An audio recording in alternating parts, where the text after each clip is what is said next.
Welcome to the second lesson of the second module on the course of strength of materials, in which we are going to discuss today on the analysis of strain, part 2.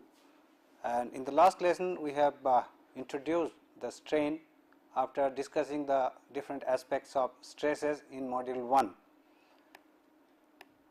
Now, in this particular lesson it is expected that once it is completed, one should be able to understand the concept of axial and the normal strain in a stressed body of variable cross section. In the last lesson we had discussed about the strain, the axial strain, the normal strain in a bar which is of uniform cross section. In this particular lesson we are going to discuss that if a bar is of variable cross section, then what will be the strain in that particular body. To understand the concept of shearing strain, also one should be able to understand the concept of shear modulus and Poisson's ratio. Hence, the scope of this particular lesson includes the recapitulation of the previous lesson. In the lesson what we have discussed in the first one, we will look into it through the question answers. Then the evaluation of axial strain in a body of variable cross section, evaluation of shear strain and shear modulus, and subsequently the evaluation of Poisson's ratio. We will see the meaning of Poisson's ratio and then evaluation of Poisson's ratio in a body which is subjected to loading and undergoing stresses. Well, before we proceed, let us look into the questions which I had posed last time. Now, the first question which was posed was, what is meant by elastic limit? Now, let me explain this with reference to the figure. Now, if you remember, last time I had demonstrated that the stress strain relationship is of this particular form, where this axis represents strain and the y axis represents stress.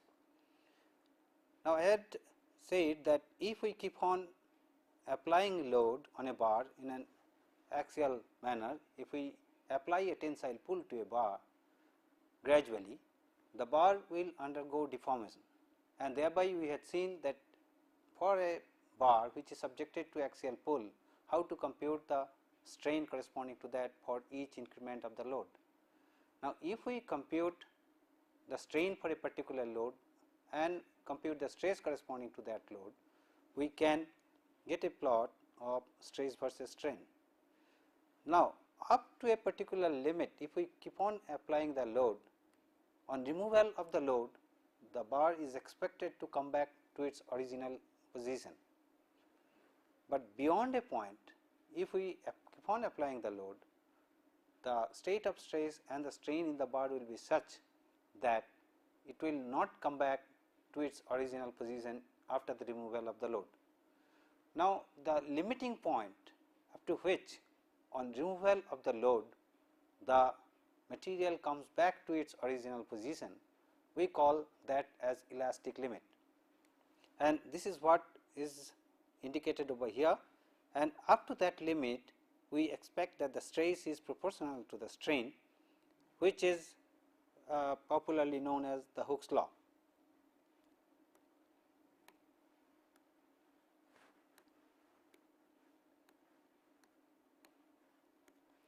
Second question was, what is the difference between nominal stress and true stress? In fact, while discussing this stress strain curve, I had explained that when we compute the stress at any point in the stress strain curve, the stress at any point is given by the applied load divided by the cross sectional area. Now, when we take the original cross sectional area, the stress thereby which we get, P divided by cross sectional area, we call that stress as nominal stress. Whereas, as we are applying the load in the specimen and beyond elastic limit, the bar is expected to have a reduced cross sectional area. If we calculate the stress based on this reduced area, we will get P divided by the actual cross sectional area, which is little higher than the stress is higher than the nominal stress, and that stress P divided by actual cross sectional area, we call that as true stress. So, P divided by the original cross sectional area is the nominal stress, and P divided by the actual cross sectional area will give us the true stress. Now, before we third question posed was, how will you evaluate strain in a bar with gradually varying cross section? Now, today's lesson is based on this, but before we go on this particular question, let us look into that how do we perform a test on a tensile specimen in a tensile pulling equipment.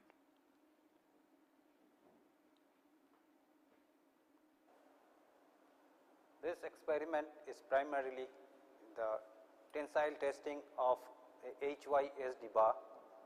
HYSD stands for the high yield strength deformed bars, commonly termed as taut steel. We are interested to evaluate primarily three aspects of it: the yield strength of the bar, the ultimate stress, and the percentage elongation that the member undergoes. The bar will be tested under constant axial pull, and it will be the load will be applied till the member fails. The whole length of the bar has been divided into a number of segments, and each segment measures 40 millimeter. After the specimen is tested, after failure, we will remeasure the lengths and we will see how much extension this individual segments has undergone, which will give us the measure of the elongation that the material has undergone. The objective of this particular test is to evaluate again the yield stress of the material, the ultimate stress at which it fails, and the elongation it undergoes, which gives us the measure of the ductility of the specimen.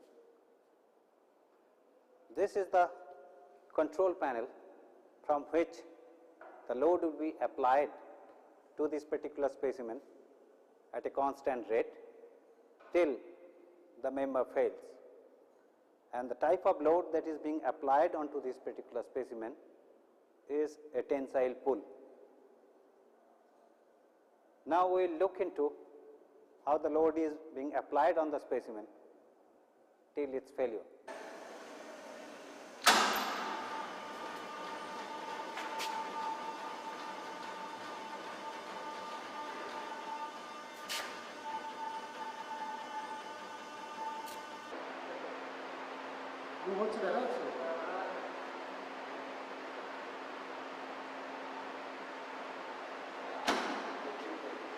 After the bar has been tested, if we look into the failure of the bar, we will see that one side has formed a shape of a cone and other side is that of a cup, and this kind of failure is generally called as cup and cone failure.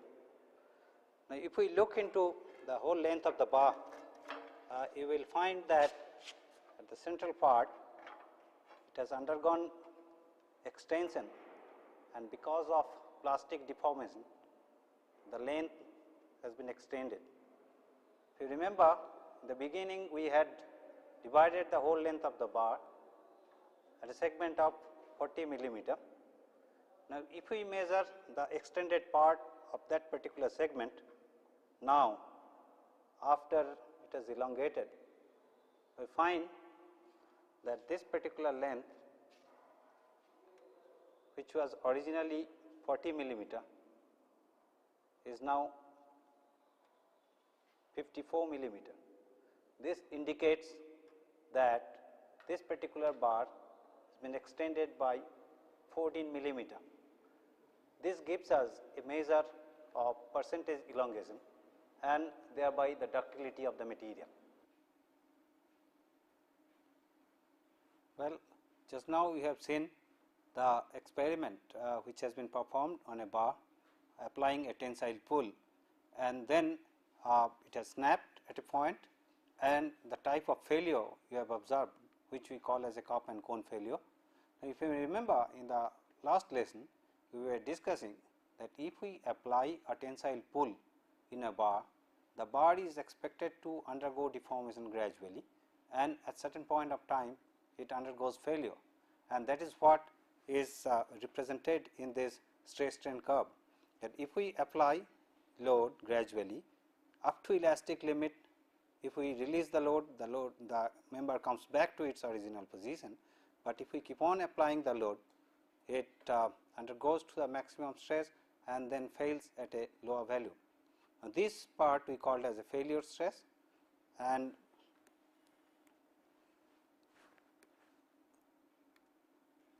this part the maximum stress we call as ultimate stress. Also, if you have noted, we have measured, we had in the last lesson we said that in a particular area in the bar we generally reduce the cross sectional area from the entire original area. The purpose of that is to concentrate the failure in that particular zone, so that we can observe how the failure is occurring in that particular member. Now, in this particular experiment which we have seen just now, there we have not reduced the cross sectional area as such. We have applied a pull to the bar, but the whole bar was marked with segments of 40 millimeter. Now, after the application of the tensile pull, the segmental lengths which was originally 40 millimeter was measured again, and the segment in which the failure had occurred, we measured the extension which we found to be around 14 millimeter. Now, this gives us a measure of how much elongation the member can undergo before really it fails. At a later lesson, we will look into the implication of this elongation and how that is taken into account in engineering application. Well, let us look into now the question which I had posed, the third question, that what happens if we apply now axial pull in a bar which the cross section of which is no longer uniform, but it varies gradually, such as that of this particular one, as it is indicated in this particular figure. Now, in the previous lesson we said that if we apply a load P, axial pull P in a bar, it undergoes deformation, and from its original length L, it becomes L plus delta, and this extension delta we had seen how to compute. Now, if instead of having such uniform cross section, if the cross section of the bar is varying, say we have an area here which is A1 and the cross sectional area here is A2, and this bar is having or subjected to an axial pull P. We assume that this area is varying linearly between A1 and A2 over the length L. Now, this cross sectional area or this bar can be of cylindrical type, thereby we can compute from the diameter could be varying, or we can have a rectangular cross section in which the thickness is uniform, and thereby because of the change in the width, the cross sectional area is varying. Now, at any cross section which is at a distance of x from the left end, the cross sectional area of this bar is going to be equals to, this is A1 plus, if we take a line down, this is also A1. So, this particular length is A2 minus A1 by 2. So, this is A2 minus A1 divided by 2 into, at this point it will be x over L, and since we have this unit plus this unit, which will give me the total area over here. So, times 2. So, this is equals to A 1 plus A 2 minus A 1 times x upon L. So, this is the cross sectional area over this particular segment. Now, if we like to find out the elongation of this particular bar, which is delta. So, as we have seen in the last lesson, delta is equals to P L over A E. Now, since here the cross section is varying at every segment, let us say we take a small segment which is dx. So, this is equals to integral of P over A is also function of x now, dx, which is varying from 0 to L. Now, we substitute the value of A here, which is a function of x, and integrate it over the length, which will give me the deformation delta. Also, sometimes we can compute the extension by considering the whole of the bar into a number of segments. If we divide the whole of the bar into a number of segments, and if we consider one of such segments, now on an average, say this is area A 1, this is area A 1 dashed. On an average here, we can say the area is average of this area plus this area by 2, and which is constant over this particular segment. Here we are adding something, here we are subtracting something. So, on an average this satisfies for the whole segment. So, for this if we compute delta for this particular segment, likewise we can compute delta for each of these segments, and if we sum them up, we get the total delta for the whole of the bar. But since we are dividing the whole bar into a number of segments, it is expected that, and we are approximating that the area is average of the two ends. So, it is expected that we may get a little error into it. However, we can compute, instead of going for a rigorous calculation, we can sometimes compute the elongation in the bar in this manner. However, for a precise analysis, the deformation delta should be computed using this expression.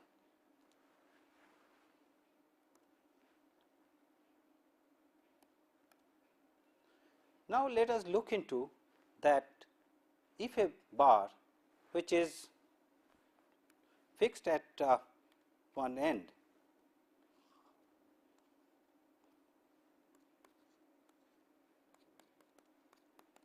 so at this end the bar is fixed and is being pulled by an axial pull P. This is of length L. Now, as we have seen earlier, that when the bar is being pulled, it is undergoing extension. This is the extension delta, and we have seen how to compute this extension as a function of this axial pull P in terms of the cross sectional parameter A and the length L. Now, when this is being pulled, the bar undergoes deformation in other directions as well. In fact, when it is being pulled or elongated in axial direction, it undergoes contraction in other directions. And this is what is a interesting one, that if it is stretched by an axial force, then there is a contraction in the transverse dimensions as well. Now, Poisson demonstrated that the ratio of this transverse strain to the axial strain is constant for stresses within proportional limit. So, within elastic limit, within proportional limit where stress is proportional to the strain, the transverse strain which we get because of this axial pull, the ratio of this transverse strain to the axial strain or the longitudinal strain is constant, and this particular constant is called as Poisson's ratio. So, as we have seen that when the body is being pulled, when this particular bar is being pulled by axial force P, it undergoes deformation in the axial direction. If we call this as x direction, then it undergoes deformation in the x direction, and thereby the strain which we designate by epsilon, we call in the x direction strain as epsilon x, which we can compute in terms of P L cross sectional area and modulus of elasticity of the member. Also, it undergoes deformation from its original, if this dotted line is the deformed configuration. So, from its original depth, the depth also reduces, thereby it undergoes some deformation over here delta dash. So, the deformations, as Poisson had observed, that this deformation, the transverse strain, the transverse strain to the axial strain, it remains constant for stresses up to the proportional limit, and this is what we designate as Poisson's ratio, commonly designated as mu. Sometimes it is designated as the Greek symbol nu as well. So, mu is called as Poisson's ratio. Now, for uniaxial loading, when the bar is subjected to uniaxial pull in the x direction, the Poisson's ratio from the definitions as defined just now is equals to the lateral strain to the longitudinal strain. Now, please note here that we have introduced a negative sign in this particular expression.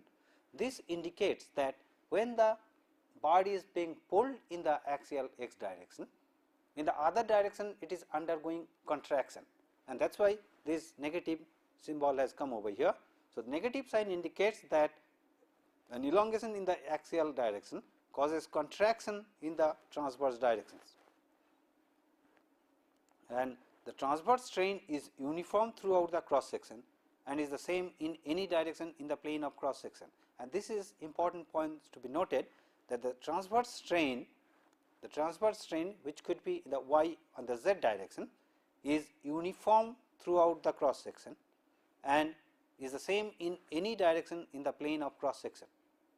So, this leads to the fact that for uniaxial loading,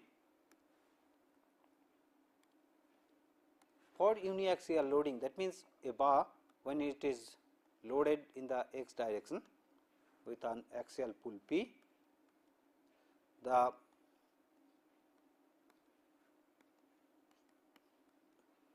contraction or the deformation in the y and z direction, if we call this as x direction, this as y direction and this as z direction.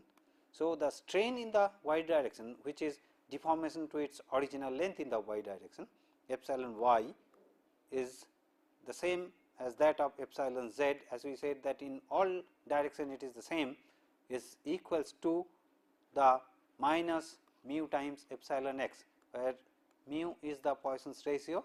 So, lateral strain to the longitudinal strain is equals to the Poisson's ratio. So, thereby the lateral strain in the y or in the z direction, they are equals to the Poisson's ratio times the axial strain. Now, in the previous lesson we have seen that when we relate the stress to the strain in the up to the proportional limit or up to the elastic limit, the stress sigma is proportional to the strain, or sigma x is equals to E epsilon x. Thereby, the strain epsilon is equals to sigma x by E. Hence, the strain in the transverse direction epsilon y or epsilon z in terms of the axial strain is equals to minus mu sigma x by y. In place of epsilon x, we substitute sigma x by E, which gives us mu sigma x by E. Now, this particular concept can be extended to a planar body. If I have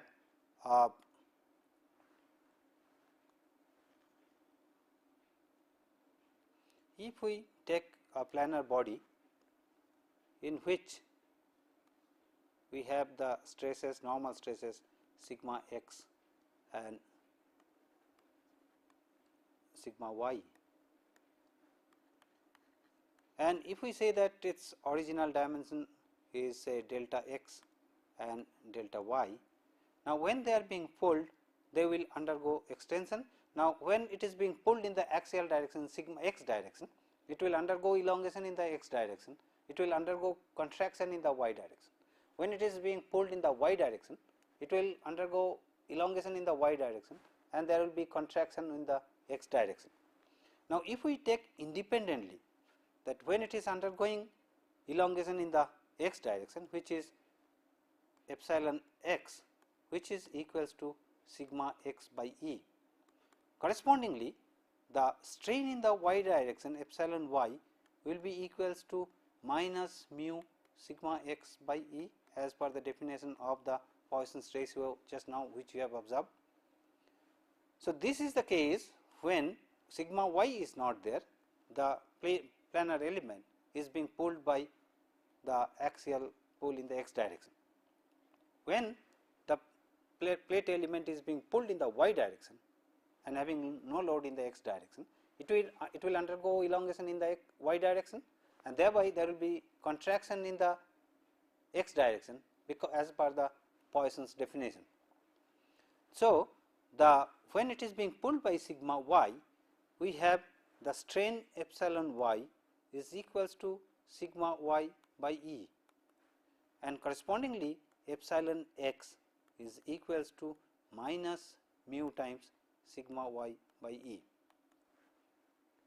Now, if we consider the case when this plate element is being subjected to sigma x and sigma y simultaneously, when it is under the action of pull in the x as well as in the y direction, then we can superpose the effect of these individual results because we are within the proportional limit or within the elastic limit, and as a result we can superpose the results of the two, and thereby the epsilon x finally is for simultaneous action of sigma x and sigma y is going to be equals to epsilon x from here as sigma x by E, which is the direct effect, and because of y is minus mu times sigma y by E, and likewise epsilon y is equals to sigma y by E minus mu times sigma x by E. So, these are the strain in the which is for simultaneous action of axial pull both in the x and y direction.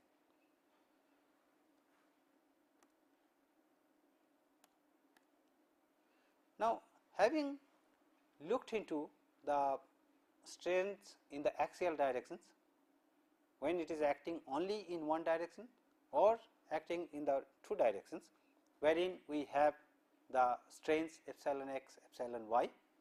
Now, when we discussed in the stresses that we encounter stress which is in the x direction, in the y direction, and also we undergo the body undergoes at a point a stress which we call as a shearing stress which acts between the two planes.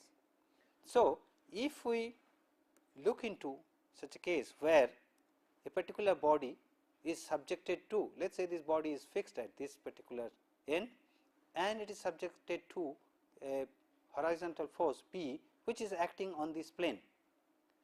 Let us assume that this plane has a surface something like this, maybe this length is L, this width is B, hence the force which is acting on this plane will cause a shearing stress which is P divided by L times B.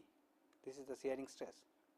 Now, if this particular body is fixed at this particular end and this horizontal planar force will try to cause a deformation in this particular body, and it is expected that in its deformed state it will undergo deformation as shown in this dotted line. Now, by this deformation, the angle which we get here, this we call as the shearing strain and denoted by the Greek symbol gamma. So, gamma is the shearing strain.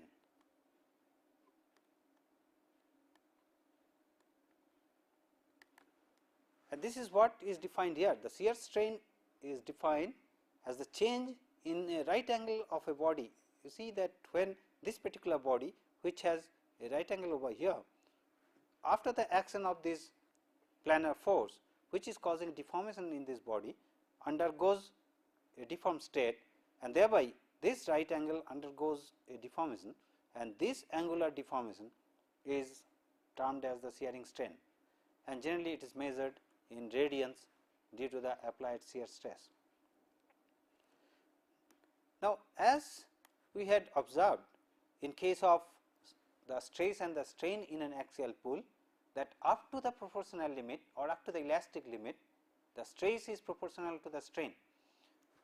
Likewise, here the shear strain also is proportional to the applied shear stress. So, in an elastic body, up to the elastic limit, the shearing strain is proportional to the applied shear stress, or the shear stress, as we have seen earlier, we designate it by tau, and shear strain, as we have seen now, we designate that by gamma. So, tau is proportional to gamma within elastic limit, within the elastic limit. And thereby, if we remove this proportionality constant, we can say tau is equals to G gamma, and this proportionality constant G is commonly known as shear modulus, or many a times we call that as rigidity modulus. So, the G is the shear modulus, which is equals to tau divided by gamma. So, the shearing stress by the shearing strain gives us the shear modulus G.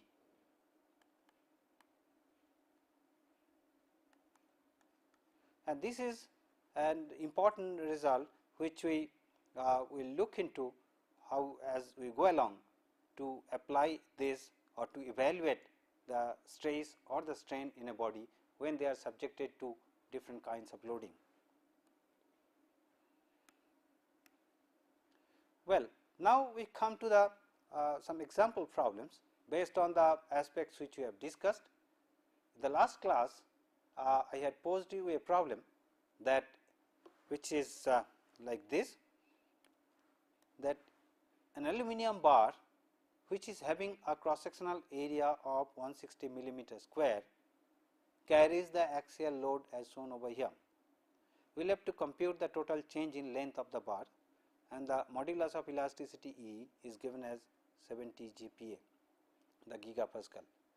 Now, if you remember, we had solved one problem which is similar to this, but we had different cross sectional areas for the different segments, in which we had computed the extensions of the different segments, and finally, we had added the extensions to get the final elongation in the bar.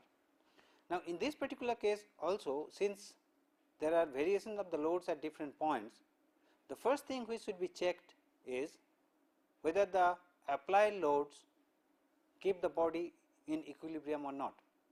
Now, if we look into that, 35 kilonewton is acting in the negative x direction, 10 kilonewton is acting in the negative x direction. So, total force that is acting in the negative x direction is 45 kilonewton, and in the positive x direction 15 kilonewton and 30 kilonewton, two forces are acting.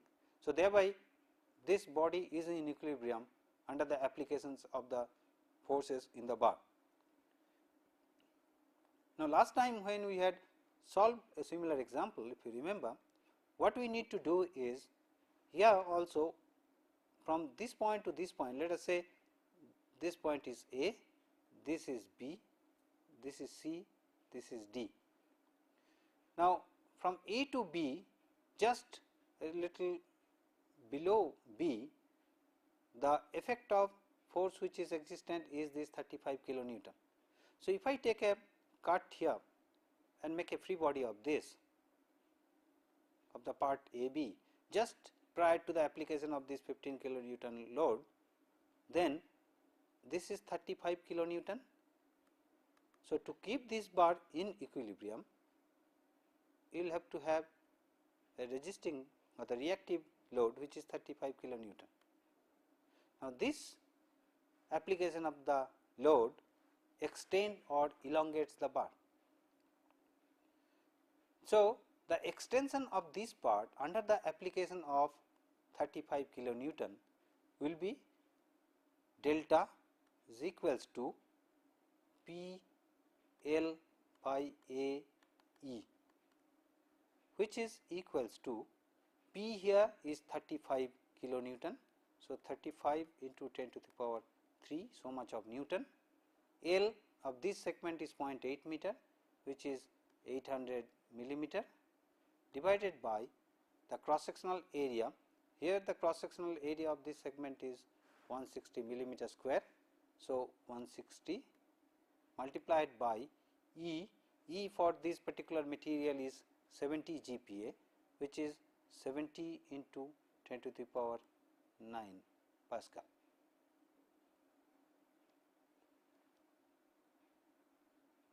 This value, if we compute, comes to as 2.5 into 10 to the power minus 6 millimeter.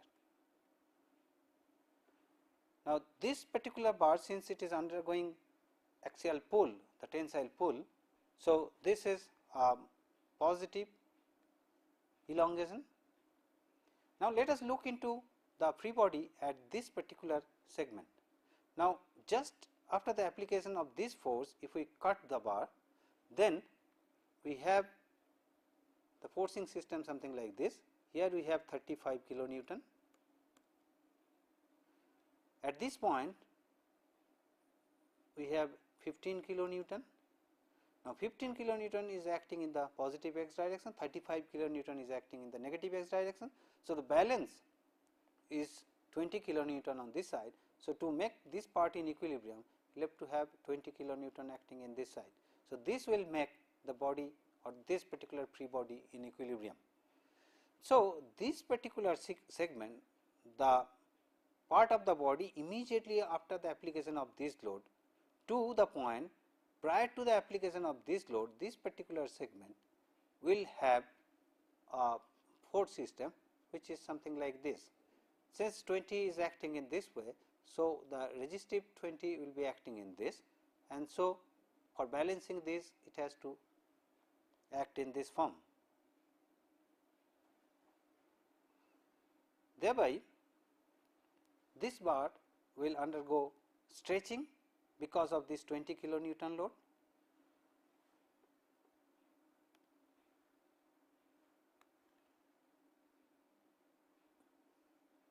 Now, for the third segment, for this particular segment, if I take a free body here at this point, then we have the segment in which the force here is 35 kilonewton. At this point it is 15 kilonewton, at this point it is 30 kilonewton.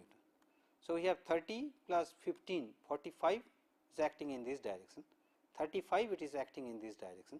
So, to balance this we will have to have 35, the 10 acting in this particular direction. So, in this particular body, then the resistive force will be 10 in this direction, 10 here. So, this particular segment, segment 2, the first segment we have seen that has undergone an extension of 2.5 into 10 to the power minus 6 millimeter. The second segment, which is under the application of 20 kilonewton extension, is delta for the second part is equals to P, which is 20 kilonewton into 10 to the power 3 into L, which is 1 meter, which is 1000 millimeter, divided by cross sectional area, which is 160, multiplied by the E, which is 70 times 10 to the power 9. And this, if we compute, it comes as 1 0.785 into 10 to the power minus 6 millimeter.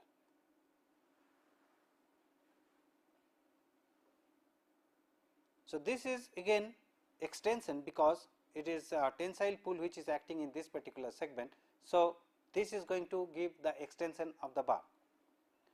Now, lastly, this particular segment which is under the action of 10 kilonewton compression will cause the deformation which is in the negative direction, or that is the contraction which we will have in the bar.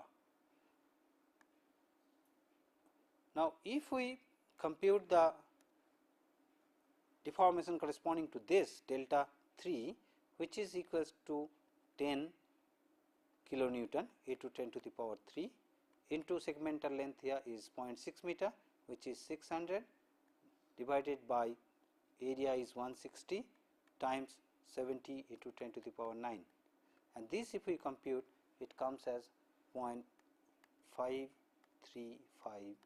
into 10 to the power minus 6 millimeter, and this is negative because it is a compressive force acting in this particular segment, and thereby it is undergoing a contraction.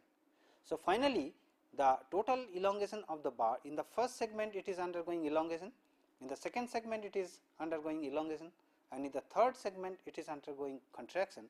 So, the final delta will be sum of these 3 segmental deltas, which is delta 1 plus delta 2 plus delta 3, and if you compute this will give you the final extension in the bar.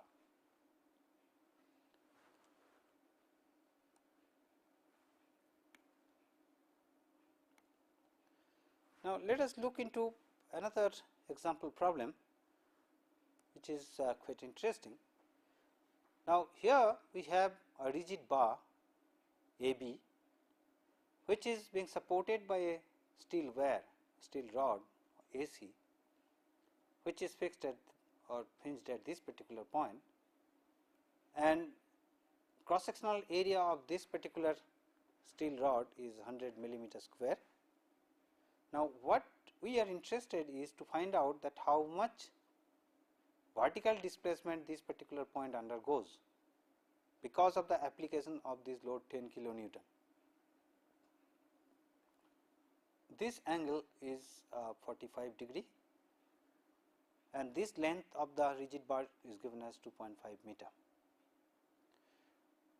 Now, this particular bar being a rigid one, because of the application of this load, this bar, the steel rod, will undergo extension or contraction, which will cause the movement of this particular point, from which we need to find out the vertical displacement. So, to know how much deformation the bar undergoes, the steel rod undergoes, we need to take a free body of this particular joint and compute the forces. Now, if we take the free body of this joint A, here we have the 10 kilonewton force which is acting, we have the bar AB, and we have the steel wire. Let us call this force as FAC and this as force AB, and this angle is 45 degree. Now, if we resolve this force AC in the vertical direction, taking the summation of vertical forces as equals to 0, that will give us the FAC sin 45 degree is equals to 10 kilonewton. Thereby, FAC is equals to 10 root 2 kilonewton. If you take the component of this, or if you take the summation of horizontal forces 0, if we take the summation of horizontal forces 0, then FAC cos 45 degree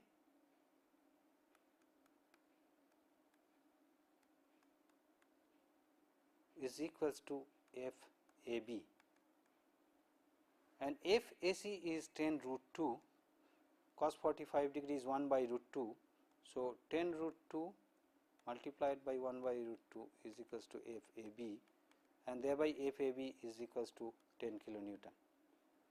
And the nature of these forces which are acting in the bar, in this bar it will be f AB is a compressive force, and f AC in the joint the force is acting in this direction. So, in the bar it is acting in this form. So, it is a tensile pull. So, this is the tensile pull in the bar F AC. Now, because of this tension which is being applied on this bar, the bar is expected to undergo elongation. Now, our job is to evaluate this elongation because of the application of this tensile pull, which is 10 root 2 kilonewton. So, let us compute that how much elongation this bar AC undergoes.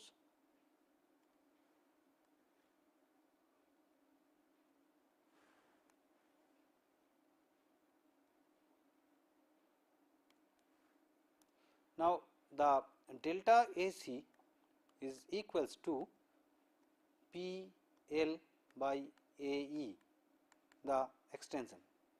P just now we have computed, which is equals to 10 root 2 kilonewton into 10 to the power 3 Newton. Now, we will have to compute the length AC. Now, we know length AB, we know this angle. So, AC length AC times cosine 45 degree is equals to 2.5 meters. So, LAC is equals to 2.5 root 2 meters.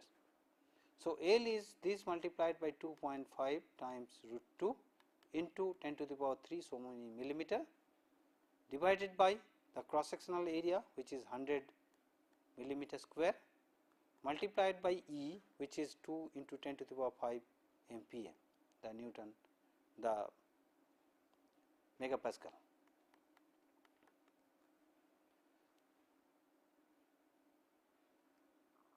So, this gives us a value of root 2, this 2 gets cancelled with root 2, then 10 to the power 5, 10 to the power 7, this is 10 to the power 6.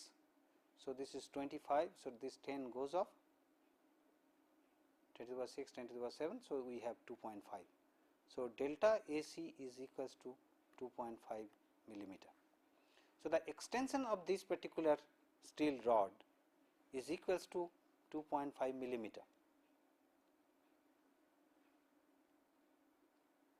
Now, the interesting part is that this particular bar AB being rigid, now when this rod extends, it will try to pull this particular joint or displace this particular joint from this position to some other position, and this bar being rigid, this will rotate considering this particular point as the center of rotation.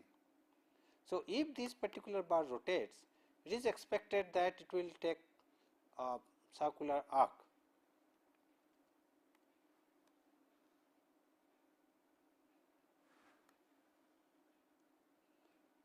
Now, what we are interested is to find out the vertical displacement of this particular point.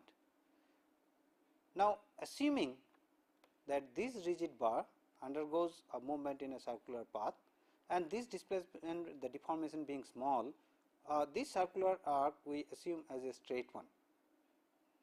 And if we take this deformation, if we call as a delta A, if we take the component of this delta A along AC and perpendicular to AC, then this perpendicular segment will indicate the rotation of this deformed AC, and this particular part will be the stretching of the bar or the steel rod AC. So, this is the extension of the steel rod AC, this is the final position, and this particular movement indicates the rotation of the bar AC. So, this particular joint will finally come down to this point. Now, we have already computed that how much extension this particular steel bar AC has undergone, which is equals to 2.5 millimeter.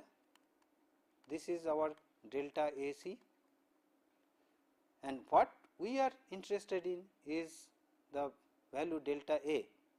Now, this angle is 45 degree. So, this is 45 degree, this angle also is 45 degree, and thereby this angle also is 45 degree. So, from this particular triangle, wherein this arm is delta A, this is delta AC. So, delta A sin 45 degree will give me delta AC. So, delta A sin 45 degree is equals to delta AC, which is equals to 2.5 millimeter.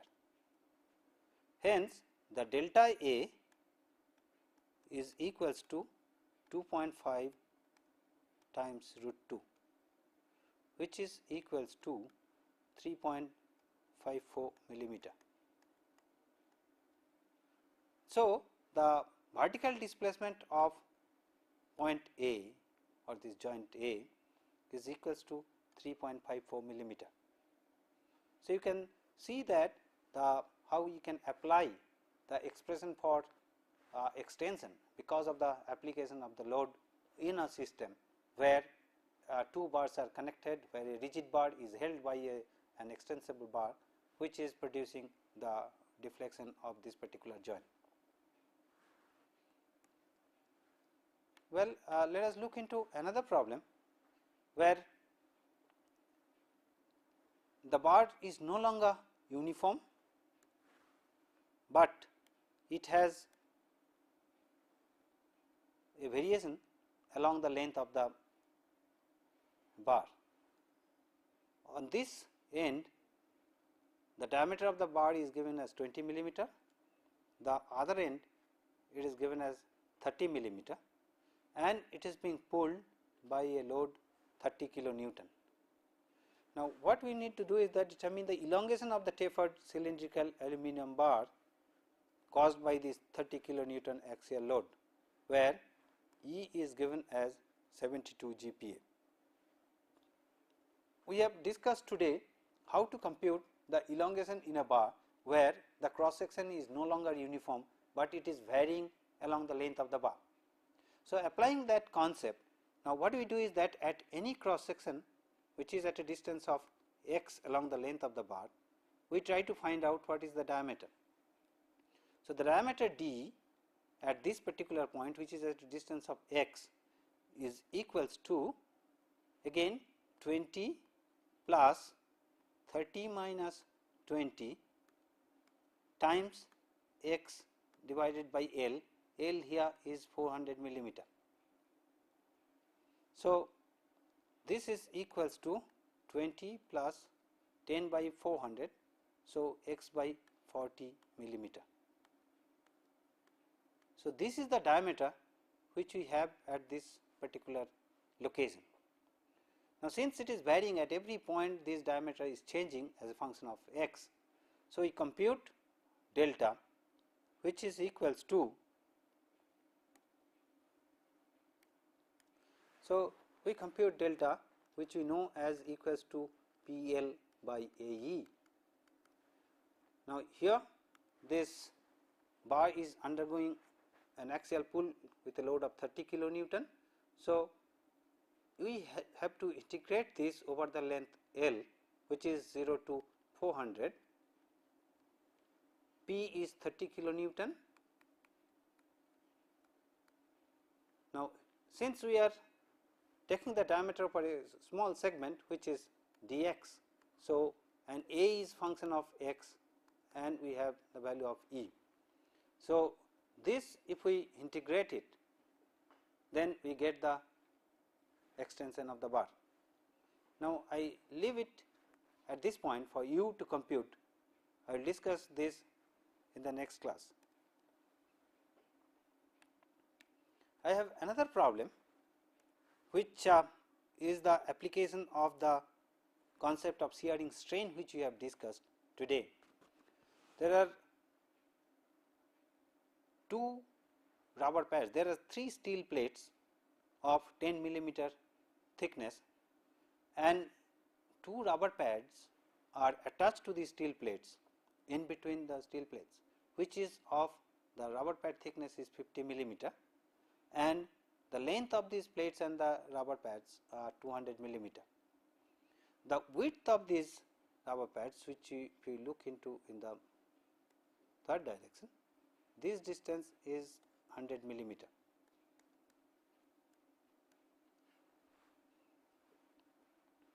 Now, here when this central bar is being pulled, the rubber is undergoing deformation. Now, here it has been told that determine the displacement of the middle plate considering the deformation of rubber pad only. Now, since this rubber pad is connected with this, when this is being pulled, the pad is undergoing deformation, and thereby this will try to be pulled in this form. Now, at these interfaces between the steel plate and the rubber pad, there will be a shearing force which will be acting on these planes, which will try to cause. Now, if we take a line here, this particular line will try to undergo a movement which will cause a shearing strain in the body. Now, 10 kilonewton force is acting on the steel plate, thereby we have 2 surfaces on which this can the shearing force can get distributed. So, half the force will be acting on this surface, half the force will be acting on this surface, and thereby there will be a strain angle, and if we can compute this strain angle, then we can compute this deformation, and the stress which will be acting is equals to the force which is acting in this phase divided by the area, and the horizontal pull which is acting at the interface is equals to the half of this load, which is 5 kilonewton. So, the shearing stress tau is equals to 5 into 10 to the power 3 Newton divided by the area, which is 200 times 100, which is equals to 0.25 MPa. So, this is the shearing stress which is acting, and as we know that shearing stress divided by shearing strain is equals to the shear modulus G, and shear modulus G is given over here.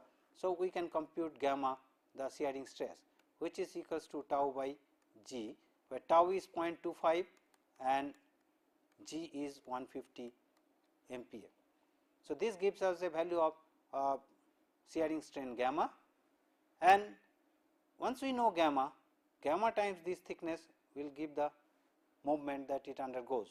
So, thickness 50 millimeter multiplied by gamma will give us the deformation that this bar will undergo because of the deformation in the rubber pad. Well, let us summarize then. This particular lesson included the concept of axial strain in a body with variable cross section, the concept of Poisson's ratio, and then the concept of shear strain and shear modulus, and some example to demonstrate the evaluation of deformation in a stressed body. Now, I pose these questions for you to answer. What is Poisson's ratio and what is the range of its values? What is shear modulus and what is its unit? And how will you evaluate strain in a 3-dimensional stressed body? We are going to discuss these questions in the next class. Thank you very much.